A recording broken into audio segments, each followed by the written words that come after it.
In this video, I'm going to take on 5ofchess.com's bots from 250 to 1300. I'm actually going to end the video by playing Nelson, who everybody hates because he always brings out his queen and tries to take all of your pieces. And the point of this video is the fact that I know that a lot of people like to play the bots. It's a little bit less stressful than playing a live person. At the end, I will give you my advice of how you should combine playing with bots and playing with humans. But let's just see how to do this, okay? I'm going to change color game by game. I will start out actually with the black pieces. So I will give Wayne the black pieces. Wayne is 250. Wayne is from, is this Singapore? Singapore. E4. Okay. Let's go E5. Let's see what, oh my goodness. Oh. Well, good thing I made my video recently on bringing the queen out so early. Opponent says, a great opening for sharp play. No, this is just not good.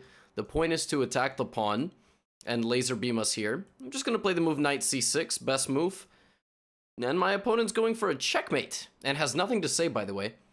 So there's a few ways to prevent this. The best one is to just go g6 now because the pawn is protected. Queen slides back to hit this. I'm actually going to offer my opponent a queen trade. It's not the best move necessarily, but the queen trade will make the position a lot easier to play. Yeah, exactly. See, now my opponent says, no, I can't live without my queen. So let's play bishop g7, finishing our development, and then we're going to castle. What? This is one of the reasons, actually, I'm just going to castle my king. I don't believe in playing bots, actually. The reason is like king e2, moves like this. Bots play completely normal chess, and then they do something completely insane, right? I already have a check. Do I need to play it? I mean, it's not a bad move. It attacks the king and the pawn, but the king will just slide out of danger. I can also play d6 and get this bishop into the game somehow. Maybe offer a trade of bishops. That seems like a fair trade. Okay, opponent doesn't... see, like, the bot is just moving its king back and forth, which is... It's not like losing, but it's also not how human beings play. No human being would play like this, right? But we have to start with this bot because it is the lowest level.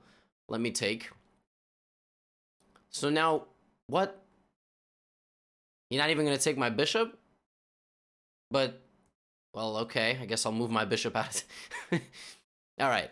So with the king stuck in the middle, I want to play d5 at some point, so that we can trade and I can open up a line of attack. If I play d5 now, my opponent controls that 2 times, and the bishop is pinning the pawn to the rook.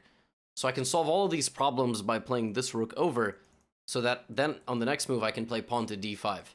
Now my bishop's out of the way, sorry, the rook is out of the way of this bishop, and I can open up the center of the board. I think the king is gonna... Okay, so Wayne clearly just doesn't take pieces. I think that's the programming here, because now I can just keep eating... Are you going to take this? Okay, so I guess Wayne is just literally programmed, like, not to take anything. Anyway, we're going to keep trying to open up the center of the board. Okay, if that's the only lesson that we take from this game, then that will be the only lesson we take from this game. When I continue to just take everything that I am allowed to... This guy's not taking a thing. Knight here is a good move. The bishop will open up to see this rook.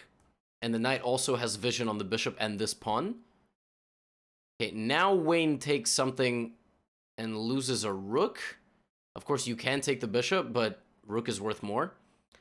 And now we will just have to learn how to convert this position. I'm going to try to do this rather quickly, because I don't want to spend too much time, and we will move... Oh, that's another free rook. Yeah, wow. I feel kind of bad. Let's defend the pawn and bring in the rook. Okay, let's take the horse. Excuse me while I get out of trouble? Wayne, you're down 21 points of material, and this is checkmate in 2 moves. Rook takes pawn check, defended, and now rook down. Wayne, I don't know what that was. That was weird, Wayne. That was a weird game. But basically, for these early stages, you have to avoid getting checkmated, and if you just finish your development and play principal chess, the bots will blunder. If you just don't go crazy, the early stage bots will absolutely make mistakes. So for the next bot, I'm going to play with the white pieces against MILICA. Ooh. Is that, that's Serbian. Okay, let's play e4. b6. So e4, b6. Interesting. 2 pawns in the center, if you can, without getting captured. Fair. Right, like this. This is obviously not bad. Now 2 knights, if we can. Yep, 2 knights. This is also protected against this. And now 2 bishops. So our opponent isn't fighting in the center with any sort of pawns here, which means that we can kind of take as much central space as possible. The standard good move for the bishop there is because you can actually have vision on some of these pawns, but the bishop here doesn't threaten anything, so I decided to put the bishop here. Bishop has now moved 2 times, which is not good. It just moved here, now it's moving here. It's pinning the knight to the king, but what if I just castle? And now it's moved for a 3rd time. Okay, I can go bishop e3 or bishop g5. Let's go a little bit more aggressive, attacking the queen. It's not necessarily... Okay. I like how MILICA says, okay, you can have my queen. I mean, oh, sure. All right, well, now we're up a queen, so just like last game, we're going to have to find a way to get to our opponent's position. There are moves like knight to g5, which attack the pawn on f7, but, I mean, it's okay. I mean, I'll play it, but of course, yeah, it's just stopped with 1 move. So now I like the move e5, to move into the center, attacking the bishop. I was just going to say this also frees up my square for e4 to trade the light squared bishop, because now that we're up material, we want to trade. But, well, free bishop. Now, I want to go queen here, but then it will get taken, but I want to go to f7. So what do? I'm going to trade the light squared bishop from my opponent. Now it's gone. I will put my queen on f3, attacking the pawn on f7. Good move. Very good move. Defending this. We have a few options. I mean, I can bring a rook to the open file, so now I have a rook playing. That knight used to protect this pawn. That's a concept called continuity. By moving here, we notice that this pawn now has no guard, and it's a triple fork. And my opponent says, giving check doesn't mean you are winning. But what if I give check, and then take a rook, and then take a second rook? I like how these bots they've programmed have the most illogical trash talk ever. Is that more free stuff? This queen is going to take everything. Check this out. I'm pitting the pawn to the king, so this pawn is not actually protecting this pawn, which means I can play rook takes pawn check. King cannot take because of this. Pawn cannot take because of the queen. And now I can take this horse. And then I will take this horse. In reality, what we're going to do here is give some sort of ladder checkmate. So the easiest thing to do, okay, my knight is under attack, so I'll just move it to be responsible. The easiest thing to do in a position like this is to take the material and make sure that you are not going to stalemate your opponent. So make sure every move is coming with a check. That way it will never be a stalemate. And now we have a checkmate in 2. We have multiple checkmates in 2. One that I'm going to show you is the queen and knight pattern. So I would love to give a check here for it to be mate, but I need the king on this square so I can put my queen in front of the king, protected by our knight. So what I do is I give this check, forcing the king to move here, and now the queen is like this. In general, as long as you stay principled against the beginner bots, 2 pawns in the center, knights, bishops out, and castle, they're going to do something a little bit ridiculous in the very, very, very early stages quite frequently. And I said I was going to play Santiago. I'm going to give Santiago the white pieces. I'm going to play with the black pieces. Buenos dias. Go easy on me. I'm just learning. Pretty straightforward indeed. Let's play a Sicilian defense against e4 here. He says I'm already a little nervous. It's the second move of the game. What do you mean nervous? So d4, generally the whole point of putting the Sicilian pawn here is to take, right? We want to take. And, is it going to bring his queen out? Okay. Knight there. Yeah, there's no real way for me to hang on to this, so I just have to get my knights and bishops into the game. So I'll start with this knight. Let's see if he plays knight takes. Right, so now in the Sicilian, you actually don't need to take this knight. It does bring the queen out for white, but we don't have a way to really punish the queen for being there. So this Sicilian with g6 and a bishop on g7 is known as the accelerated dragon, is what I'm playing. I'm playing the accelerated dragon Sicilian, just developing my bishop to g7 from where it attacks the big diagonal. Wow, Santiago is playing very well here. If he takes my knight, I'm just going to take back. So we're keeping the tension between the knights. I'm going to develop my knight, and then I'm going to go castle the king. This is really impressive. So far, so good from Santiago. Yeah, I mean, this is great. I love this. We need to get the bishop into the game. There's two ways to do this, actually. You can play d5 right away, just jumping into the middle. I'm going to play a bit more passively with d6. It's not necessarily the best move, but now queen d2, the point is you are lining up and trying to go here, I would imagine. I can finish my development with my bishop. I can also play this move knight g4, which tries to trade off my knight for the bishop. If the bishop were to take me, I will take back. So knight g4 obviously cannot be a bad move. And okay, that is officially the first weird move of the game. See, like I said, all bots do this. They're programmed to make a mistake at some point. Our plan was to go here, but if you notice, the queen used to guard the knight. Our knight and our bishop both hit this. So by moving here, the queen no longer defends the knight. And we could get tunnel vision here and just take the bishop, because that was our plan. But the opponent has made a mistake. That knight now has no guard. Right? So we just take it and, okay, well, now the bot is basically malfunctioning. The bot is doing what bots do. So now that we are up material, we can trade. I'm going to trade both pieces. This is not under attack. So I can maybe move my bishop out a square. Bring my rook next. It's not a bad move. Now my rook is on the open file. f3. Okay. I see the queen and the king lined up on the same diagonal. I'm thinking that here maybe I can play a move like queen b6 going for the weak pawn, and I like that. But there's one more move that's very, very tricky with the move queen to b6. And it has to do with this. I'm thinking maybe I slide back here. You know why I'm sliding back? Like I said, queen and king on the same diagonal. Bishop here would win. It's a tactical pattern. And so I move my knight back, plopping my bishop into the square where my knight was, pinning the queen to the king, and now I can take. I'm trying to be careful, but you still found a way to attack me? Well, you didn't take my free bishop, Santiago. Right? I mean, okay, now you see, these games are kind of showing you how to beat the bots. Like, survive, be solid, don't blunder anything, and they will self-destruct. And now, just like the past few games that we've played, at some point it's going to be time to bring in our pawns, shatter our opponent's defenses, opening up the position. Now our rook is here, but the most powerful piece that we have is the queen. So I'm going to bring my queen out to swarm the king and deliver some sort of checkmate. The queen now comes in. Again, being that it is the most powerful piece we have, we should look to get it involved. Now I can give a check. The knight has to block, and the easiest way to win this is we need to add one more attacker to this knight, like this, and queen takes knight as checkmate. And that's the end of the game. So this game honestly was pretty good. I mean, we had to know an opening. You know, we had to play principal chess. Like, we had to get both knights out, put our bishop on a square, castle short, and create a position which more or less looks like a standard game.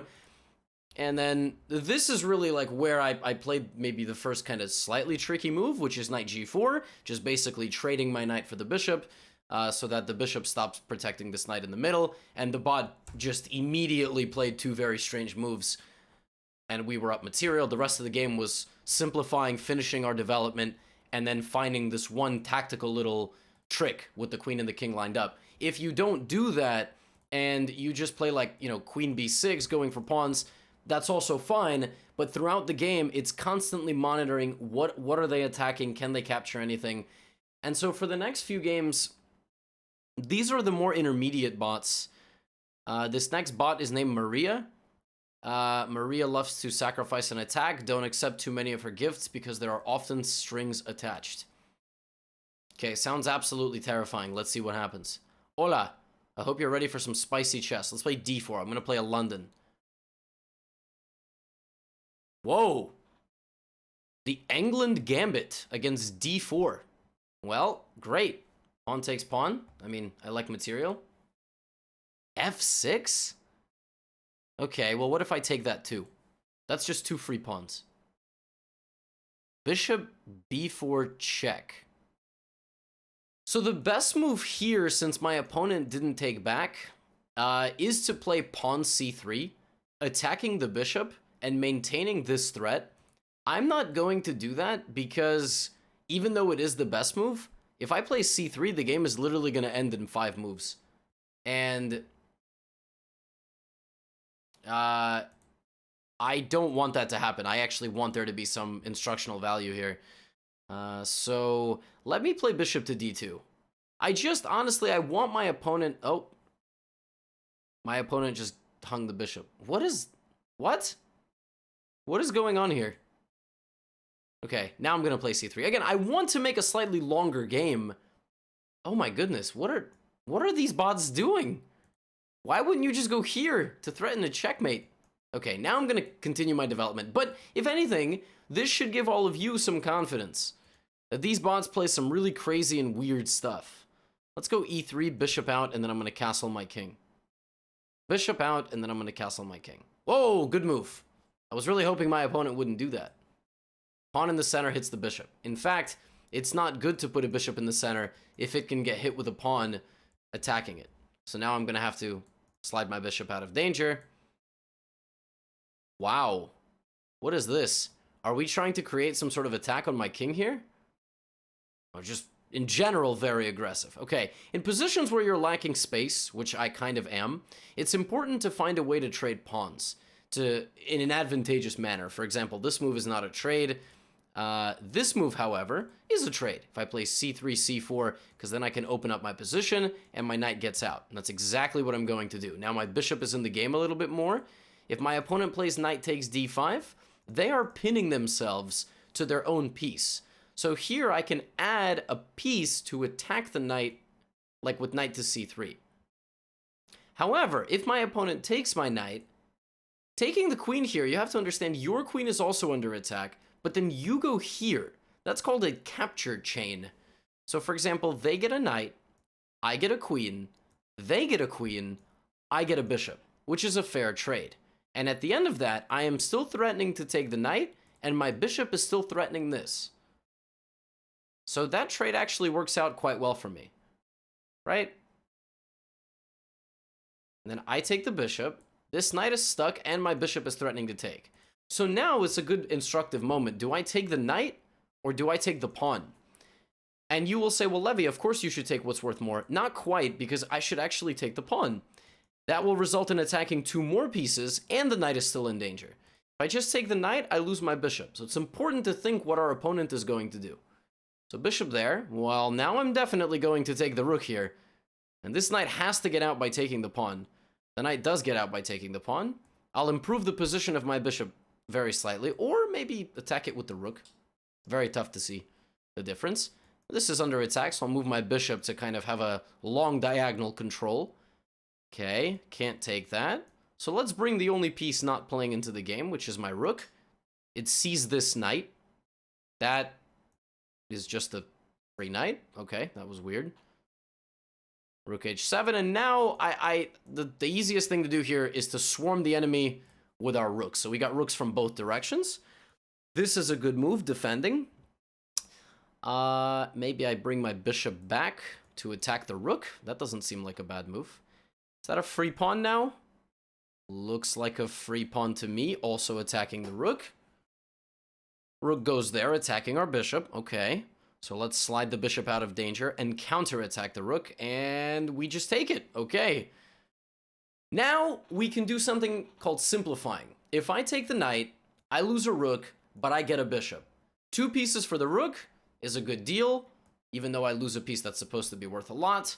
And for this game, we are going to bring the rook back and try to checkmate our opponent with rook, bishop, and knight, just if possible. We're not going to promote any queen, and I want to do this just to show you how all these pieces coordinate. Knight to g5 check. Okay, now we can push our pawn, because I want to play bishop to f6 check. I want to play bishop to f6, creating a little box here for the king. Oh, and it's just checkmate. That was very fast. I thought the king was going to run away, but actually, we created a barrier here. So this is covered by the knight, this is covered by the bishop, and this will be covered by the rook. So rook and bishop create this little box. And then the knight takes away the square. Also, the pawn can take away the square. If you don't have a knight, the pawn can take away the square. I know we had mate in 1, but I just want to kind of show how these 3 pieces can create a very powerful box. And I think in general, like, gambits against the queen's pawn are not very good. White can get a very good position and then just be solid. Yes, I could have won the game a lot faster, but I don't want to just, like, win in 3 moves. I feel like that's not as instructive as playing the game out for a longer period of time. Now, it is time to play Nelson. I think I will play Nelson in 2 games because Nelson brings the queen out extremely early. And, well, let's see. Queen h5, very good. Like I said, knight c6. We had this against an earlier bot. People hate playing Nelson. Nelson just tends to fight. Okay, well, that's a bad move. Nelson tends to fight with just the queen. Bishop b4 or bishop c5 are both good moves. You don't need to go too crazy yet. I'm going to play bishop b4, just in case I ever want to make this trade.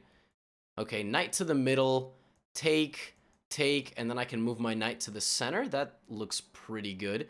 Let's also not forget... What? Oh.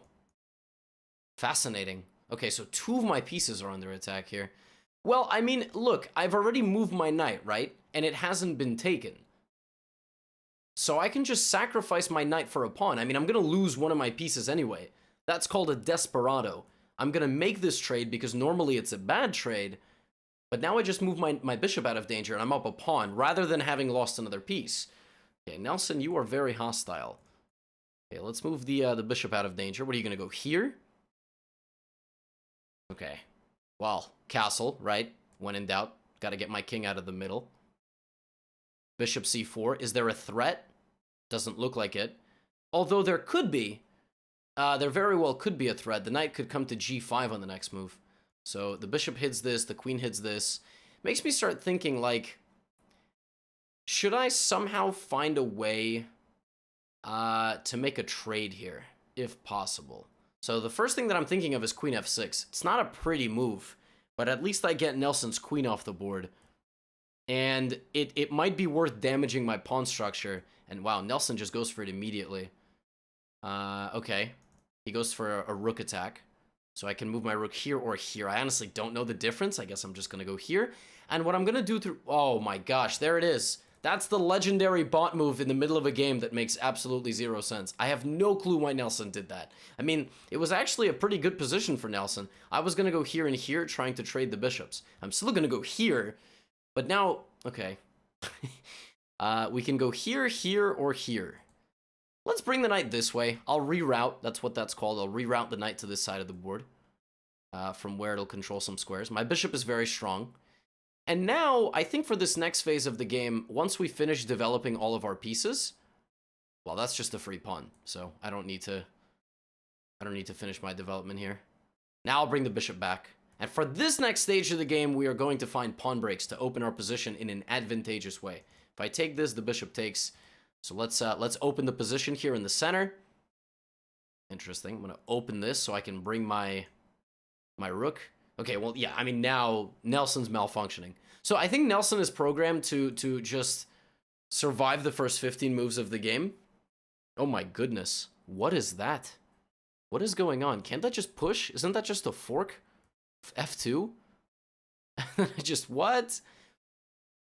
Alright, now let's just push our A-pawn. Oh, en passant. That's what that was. For the rest of the game... Oh, my rook is hanging. Be careful. You know what? I feel bad for Nelson. I almost want to give Nelson my rook, but I'm not going to. Okay, that's not a bad move. I'm going to go here so I can potentially get in on the open file. So, let's just push our pawn. This is not in any danger. Let's just push our pawn. Let's just push our pawn. That's not free, by the way. Protected.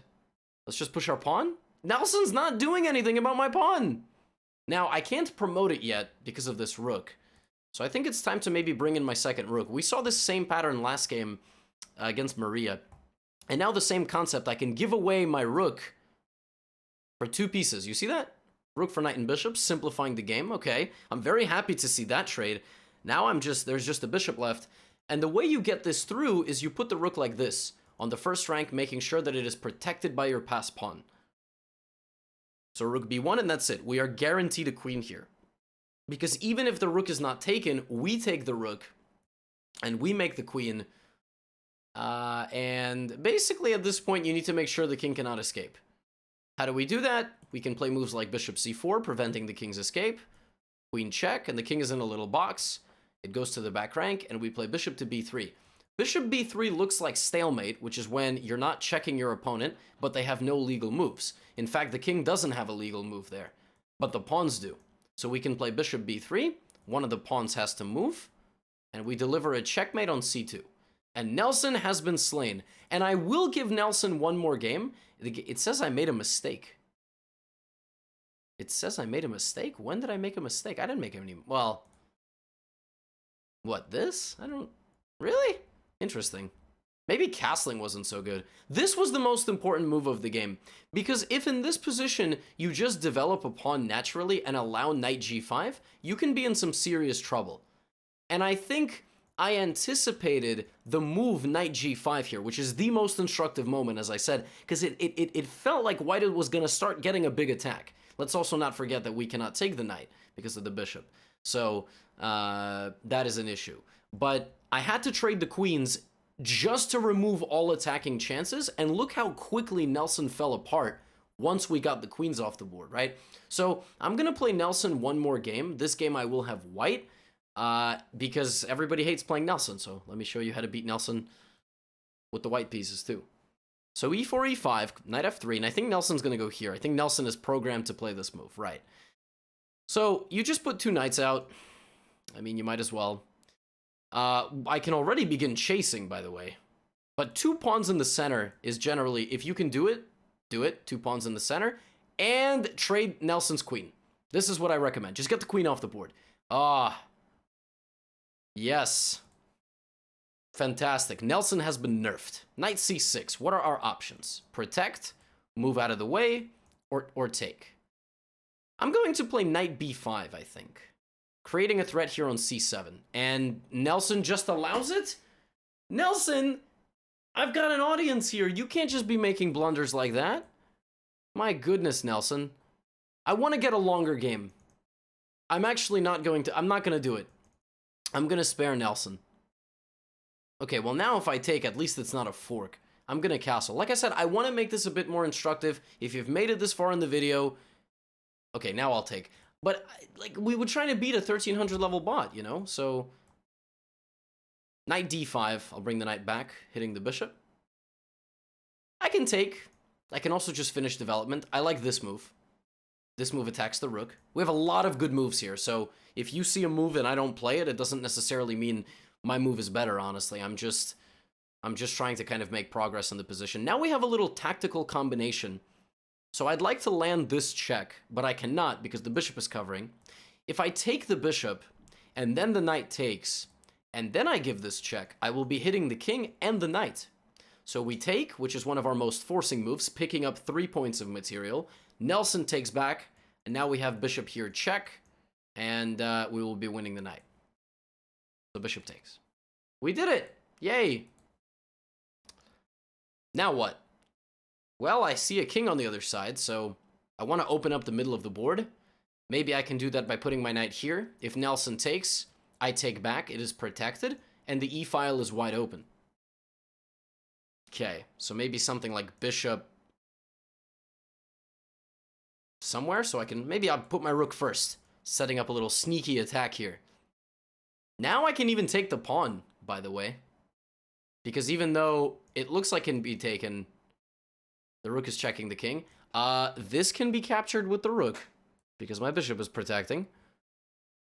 Okay, so now any move I make with my rook is going to be a check, because my bishop will be attacking. I can win a pawn, or, oh, I can set up something so mean. I want to go here, because then if the king, right now the king can take, the rook cannot take. This is a double check with my bishop, and it's actually also mate. The problem is that if I move my rook down, the king can take it, but not if I bring a reinforcement of a second rook. That would be an issue. And that's exactly why my opponent does this. Now I play rook to e8, double check, king to g7, and I can slide the bishop back, attacking the king on the diagonal, rather than taking either of the rooks. Of course, I can take the rooks as well, and I think now I will do that. Transitioning the game into an endgame where I have a big lead of material. We'll win this by promoting this pawn. So how do we do that? We have to move the bishop out of the way. There's nothing there. I mean, that's a free pawn. I can take it, but I think I'm more interested in this. Pushing the pawn. Although, is king g5 gonna happen? Nelson's aggressive with king and with queen. That is a bit annoying. Although we can use a pattern from the game we had last time. I can leave my bishop and play this rook down thing, defended by my pawn. It's literally the exact same pattern that we had in the last game. Now I take the rook, I move the rook out of the way, and I make a queen. Yes, I can take this, but now I believe we will swarm the king and deliver mate. Queen takes f6, protected. King here, rook check, king here, f3 is checkmate in one move. There you go. A little pre-move there. Style points there. Look at that. Nelson has been defeated with white and with black. I hope this was helpful. If there's any other bots that you want me to play on chess.com that annoy you, please let me know. But as I said, in the final part of this video, I will talk a little bit about bots in general and why I'm actually not a big fan of playing them. So people play bots because in general, they feel a little bit of stress playing against, actual people in rated games. They get some sort of anxiety. They feel like playing the bots, they can just restart if they make a mistake or something along those lines. And that's okay. If you get, if you're fine playing bots and practicing against them, that's completely up to you. What I will say is, as you've seen from the games in this video, bots are programmed to basically do normal stuff and then just completely explode at some point. Bots don't always play real openings. They'll play like 2 moves of an opening and then do something completely insane. And that's one of the reasons why it's better to just find a training partner. One of the best ways to do that is to join a chess community. Like, we have a Discord with over 12,000 people in it. Jump in there and play against the person. Play unrated games if it gives you anxiety.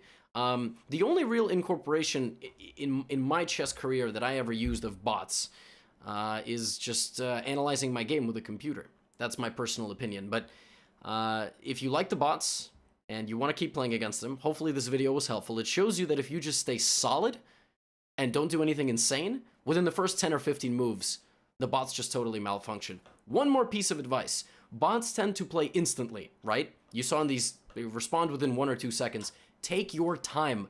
Do not play at the bot's pace. You set the pace of the game, and you will be victorious. All right? See you in the next video.